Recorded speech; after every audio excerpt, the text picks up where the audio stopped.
Hey guys, how's it going? Looks like we're almost done with these integrative comments. Coming up on second to last one right now, I believe. Alright, so Lauren's prompt, the first question she asks is, does your institution or previous institution rely on part-time faculty or more full-time? Provide examples of both positive and negative impacts or over-reliance on part-time faculty has on institutions. So, I did some research, and Valdosta State has a 78% full-time faculty ratio, which is above the national average. This is really good. I was actually surprised by this. I would assume that Valdosta State was actually below that national average and very low, but that's what a search can do for you, apparently. So that's actually really cool. So back when the full-time faculty first came along, way back, thank you for history, it was done so as to have a power that was consistent. And currently we're kind of moving away from that into a decentralized area where it's more adjunct because it's cheaper. And I think the main thing, touching on what issues occur when you're having a total adjunct faculty, start to rely on the students are not getting as much benefit as they could be out of it. And that is not to say that adjunct faculty are not as qualified or by any means. It's more or less to do with the fact that adjunct faculty at any time could be terminated and no longer there. For example, my first year of college, I had a English professor who was adjunct and he was up for a full-time position. Towards the end of the semester, he was terminated. His position was no longer going to be there for him when he got back, and so he started not to care. I think to be fair, he was one of the best professors I've ever had in regards to English goes, but I would say about halfway through the semester, he stopped caring. He wasn't grading anything very well. Everything was A's. Everybody, even the worst people I've ever seen writing got A's. His care for the institution went down. He vocally talked about how awful it was. And this doesn't really instill a sense of retention, so it affects negative retention for the university.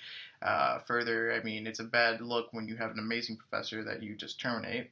Obviously, politics could have come into play for that, and you don't really know what could have happened for that to begin with. But that being said, it can negatively impact the students because there's not a consistency of who you can see year in and year out to see. Further, it could impact the governing body of the institution because you don't have that full-time faculty there to instill the same rules and tradition, and not to say that tradition is always good, but it can help from time to time. So you have those issues coming into play. So that kind of a little bit of touches on that. But again, I'm extremely impressed that Valdosta has a very high full-time faculty ratio. For me, that's very beneficial in that, like the opposites, you have the ability to have a year in, year out faculty that helps out with the students, that you know that they're going to be there. And Valdosta State actually has a very high tenure as well, so that works out too. Most of their faculty, I want to say it was 32% to that extent, as tenured. So that's really important too, in that these teachers now have a little bit more cushion room to teach the way they want to. So that was her first question. Her second question was to share about the student subsidies at your current institution compared to a previous one you've attended or been employed. And as far as subsidies go for students at Valdosta State, it is much higher than the D1 double the size institution that I went to. Yes, double the size means double the money most times, but never have I seen a university in my limited experience use their students so much as Valdosta State does. For example, building a parking deck that was seemingly useless is being fully funded through the institution via fees to the students.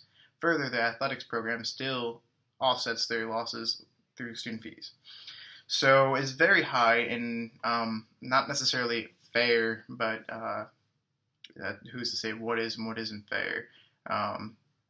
But yeah, so students are essentially funding these parking decks and through further revenue through ticketing. So the university is subsidizing these costs and expenses and bonds through their students.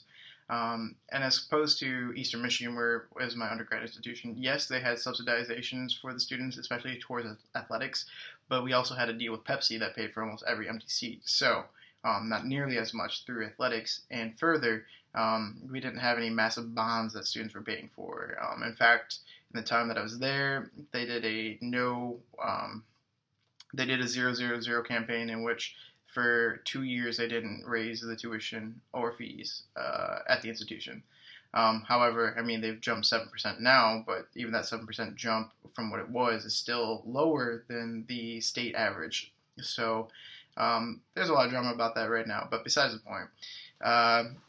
Essentially what I'm saying is Valdosta you really rely on subsidies for their students, and it's kind of sad, really. And I don't necessarily agree with it at all, really. Like $1,200-$1,300 is extremely high for fees. And a lot of that just comes from, again, like for example, building that health center. That health center, way too large for its cost, or for the institution itself. Like, it does not get the traffic it needs to fund and generate itself. So it subsidizes through the students and forcing them to pay for it, and whether or not they use it, they still pay for that. Now, the only other option they could do is open it up to the public and let them do it that way. So that's really all I have for this post. And on to the next post, and I'll see you guys in a couple weeks, about a month. So look forward to seeing you guys.